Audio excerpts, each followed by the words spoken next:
তো আমরা আবার পরের ডেস্টিনেশনে চলে এলাম। এইখানে এই জায়গাটার নাম হচ্ছে কোয়েল ভিউ পয়েন্ট আর পাইন ফরেস্ট। আর আমরা আসার সময় কিছু পাইন ফরেস্ট দেখেছিলাম, পাইন ফরেস্ট এবং শাল ফরেস্ট। তো ওখানে আমরা সেই সময় দাঁড়াইনি, কারণ আমরা খুব টায়ার্ড ছিলাম।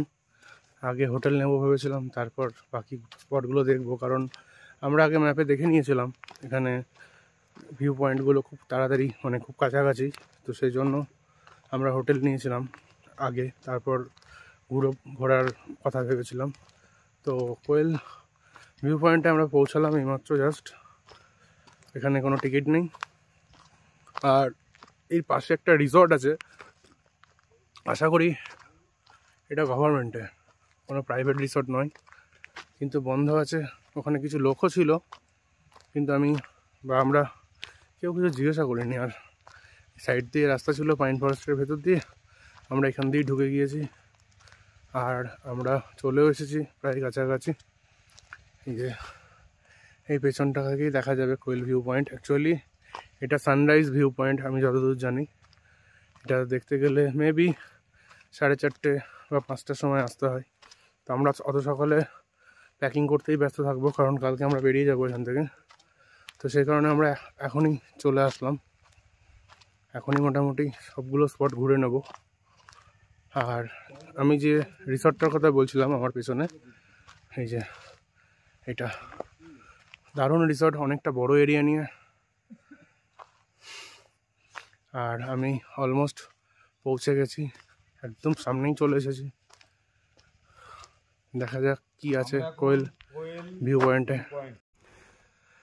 তো কোয়েল ভিউ পয়েন্টে তো চলে এলাম, আর এখানে জায়গাটা দেখলাম কেমন। অ্যাকচুয়ালি এটা সকালে আসার জায়গা, বললাম একটু আগেই। আমরা সকালে হয়তো থাকবো না, এখানে বেরিয়ে যাব। তো সেই জন্য আর আসা হবে না। আর যদি সময় পাই চেষ্টা করব, কারণ এই কোয়েল ভিউ পয়েন্টটা যেদিকে পড়েছে আমরা ঠিক এক্স্যাক্টলি সেখান দিয়েই ফিরবো। তো সকাল সকাল যদি সময় হয় তাহলে আমরা এদিক দিয়েই ফিরবো। একবার দেখিয়ে দিচ্ছি কোয়েল ভিউ পয়েন্টটা ভালো করে। এই যে অ্যাকচুয়ালি এইটা হচ্ছে কোয়েল ভিউ পয়েন্ট। গাছের জন্য কিছুটা ঢাকা পড়ে গেছে। আর এই যে একদম আমার পেছনে দেখা যাচ্ছে, হয়তো ভিডিওতে অতটা ভিজিবল নয়, কারণ রোদ নেই একদম, ওই জন্য বোঝা যাচ্ছে না। পরপর 3টে এখানে পাহাড় আছে, ওখান দিয়েই সকালে সানরাইজ হয়। আর সেই জন্যই জায়গাটাকে কোয়েল ভিউ পয়েন্ট বলে, যেহেতু সূর্যটা এখান থেকে খুব ক্লোজ দেখা যায়। এখানকার লোকজন তো তাই বলে, আমরা দেখিনি, বাট আমরা কিছু ভিডিও দেখেছিলাম ইউটিউবে কোয়েল ভিউ পয়েন্টটার ব্যাপারে। তো সেটা দেখার জন্য আমাদের সকালে আসতে হতো, আগেই বলেছি, কিন্তু সকালে আসা সম্ভব নয়, তাই এখনই আসতে হবে। এই যে this is the view of Koel view point.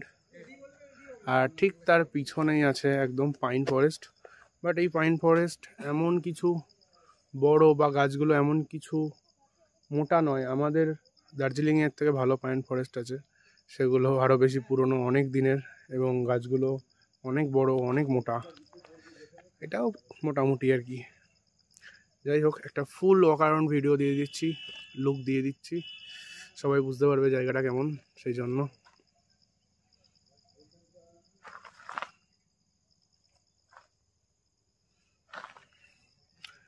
আমরা যেখানেই প্রথম যাচ্ছি ঘুরতে, তখনই ফাঁকা থাকছে অ্যাকচুয়ালি। আর আমরা যাওয়ার পরেই লোক চলে আসছে। এই যে আমাদের আসার সাথে সাথে এখানে আরও কিছু লোক চলে এসেছে। আর আমরা যখন প্রথম ঢুকছি তখন একদমই ফাঁকাই থাকছে প্রত্যেকটা জায়গায়। আমরা এখনও অবধি যতগুলো জায়গা ঘুরেছি প্রত্যেকটা জায়গায়। সে যাই হোক, ওটা কোনো ব্যাপার না। আর কোয়েল ভিউ পয়েন্ট আর আমাদের দেখার মতো কিছু নেই। এবার এখান থেকেও বেরিয়ে যাব নেক্সট আমাদের ডেস্টিনেশনে, এবং দেখা যাক সেখানে কি আছে। আর দেখা হচ্ছে পরের ভিডিওতে। সবাই সঙ্গে থাকবেন, সাবস্ক্রাইব করবেন চ্যানেলটা এরকম ভিডিও আরও দেখার জন্য।